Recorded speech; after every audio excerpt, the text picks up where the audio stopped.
बोला बोला शंकर भगवान की प्रेजेंटेड बाय वंदना के चलो देवो भक्ता के बंगले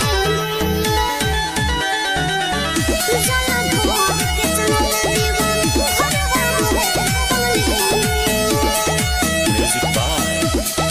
विशाल यादव।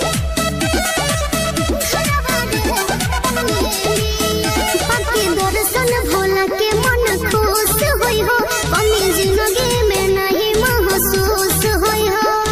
जिंदगी में नहीं महसूस होई हो पाके दर्शन भोला के मन खुश होई हो कमी जिंदगी में नहीं महसूस होई हो लेके कहवर में गंगा जी के पानिया है रे पानिया जल भर के चलल देवा घरवा रे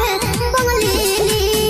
चल भर के चलल देवा घरवा रे बंगले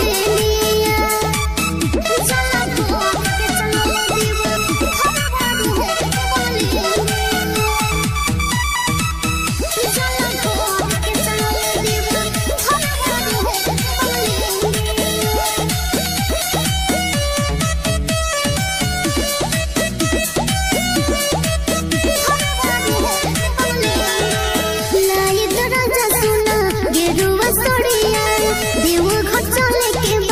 बनके कमरिया लाइट राजा सुना गेरुआ सोरिया देवा घर चले के बनके कमरिया सब नहिया के होए खेवैया इनके कृपा से डोले पतैया लदी कोढ़नी होरा रौर धनिया